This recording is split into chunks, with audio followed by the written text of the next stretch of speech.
Hello viewers, welcome to another episode of Inside the Dressing Room. I'm your host Dhaka. The Bangladesh Cricket Board has taken a decision which baffled me as well as a lot of fans. We're going to talk about that and a lot more with Tanvir Ahmed Pranto. Pranto, welcome to the studio. Are you as baffled as me with the decision of calling Enamul Haq Bijoy into the team after 4 years, right? After 3 years? 3 years. Yeah. I won't lie, I was baffled a bit at first. Then I saw his stats in the last NCL, and then the comments that the chief selector made today, that he said that he was a pretty obvious choice, right? Yeah, it was. He said that. According to him, it was an obvious choice, but I think there were a bit, a few more options there were. Amit Hassan was one of them. Dipu was, Shahadab Dipu was one of them. Saif Hassan could be another option. But I guess Bijoy was included for his experience. And also Bijoy actually scored almost 7 runs in the last NCL. So I guess that was a reason for that. But Pranto, what baffles me more than what the Bijoy's call up to the team was that what the chief selector said, that he was an obvious choice, and as he scored runs in the DPL, mind you, he did not mention NCL, he mentioned DPL, that he could not be ignored. Well, let me remind you, DPL is a 50 over format, right? And Bangladesh is going to play a test match in Chittagong. So it doesn't add up. I think, Rubai, we are the only nation that pick players on DPL forms in test matches. Almost the vice versa, that playing in NCL, then they get picked up for the white ball format. So it's an irony, it's a joke, whatever is said. But yeah, it was an option to choose. But yeah, it was surprising for most of us, but he is here. Right, and the opener with Saif Hassan, who is getting the cut, Mahmood Hassan Joy, the chief selector clearly stated that he is not going to play the second test match. And he also said that it is not the end of the road for him. He can get picked for another future test match or so on and so forth. But my question is, how can you omit someone from the test squad and call up someone, presumably as a like-for-like replacement? Yeah. But Enamul Bijoy, how can he be a like-for-like replacement for Mahmood Hassan Joy?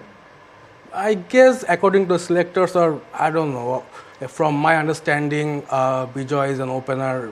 He's a right-handed batter, and for this maybe he stated that he was like for like substitution for Joy, and it was kind of baffling, of course. As we discussed, we try to make sense of it, but it doesn't actually make sense. I mean, that's the way to put it. All right, and also the exclusion of Zakir Hassan, who could not even get a chance. He didn't play in the first test, and we saw this kind of exclusion in terms of Dipu as well. He played a few tests, he didn't score much runs, then he was omitted, and for the last few seasons he's not in the squad. So as the chief selector said that Joy's career is not over, but we have seen this before, that the players getting excluded and they are not getting back to the team. Right. Well, now Enamul, as he is back in the team, let's discuss where he is going to play. Obviously, at the top, at the opening, with Saif Hassan and Shadman. With Shadman. Pardon me. Shadman and Enamul Bijoy, they have been selected for the right and left combination, and Bangladeshi players in the top half, they have quite a few left-handers, right? 3 left-handers. 3 left-handers. Shadman, Shanto and Mominul. And then Mushfiq comes in at number 5, and for that, I guess Bijoy was selected for the opening slot because he's a right-hander. And as we discussed, Amit Hassan actually plays at number 3 in the domestic cricket. He was the highest run scorer in last NCL, and he has been knocking at the door, for a long time now. For the past few seasons, he has been a constant scorer, and he is there, but he hasn't been getting the call up. So it's a bit surprising and also disappointing from Amit's perspective that he has not got the call up this time against Zimbabwe, and it's surprising all and all.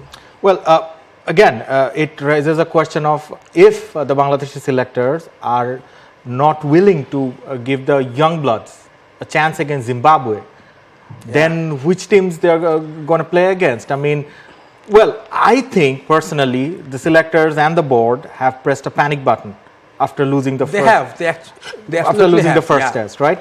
And now they are trying to not lose the test match at any cost in Chittagong, right? In that mode. And that's the state of our cricket. I mean, it tells you the story of the whole state of our whole cricket, structure, right? That the BJ has to be called up, on an emergency basis, that we need a right-handed opener to fill in the slot. We had Dipu, we had Amit.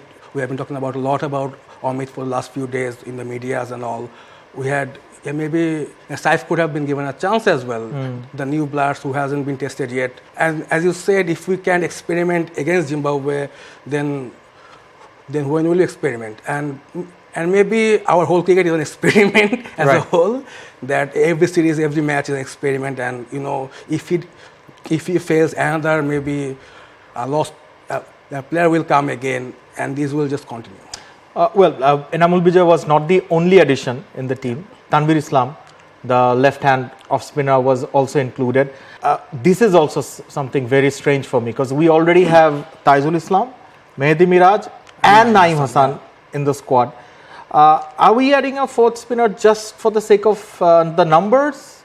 I think in the Chattogram test, Bangladesh will go for a spin-heavy, But how many spinners do you want to take, Pranto? Maybe 3 spinners, maybe one of, maybe either Naeem or Tanvir will be picked, as we have seen in Zimbabwe's top order in the batting order. They have quite a few left-handers, lefty right? and right is mixed. Right mixed, yes. So I guess it will depend on the conditions on the match day, and maybe they're planning playing 3 spinners, 2 pacers, as Nahidana will be leaving for PSL. Yeah, so maybe we might see Tanvir. That's the first selection, but Tanvir's inclusion, I feel, is not that surprising. He has been knocking at the door for a long time now. Yes, right. And he has been picking up wickets in NCL, in DPL, and BPL as well. Right.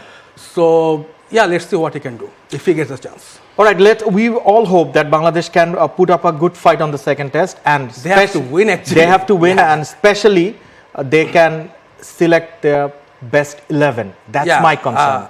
I have one question for you, Rubaiyat.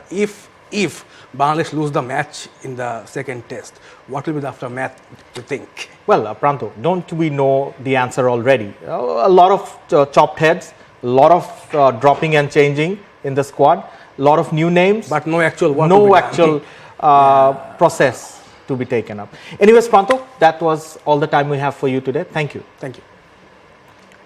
Folks, that was another episode of Inside the Dressing Room. Let us know in the comments about how you felt about Bijoy's inclusion in the national team. We'll hear your thoughts. Until then, you take care. Follow us on Facebook. Subscribe our YouTube channel. Get the latest update on www.daily-sun.com.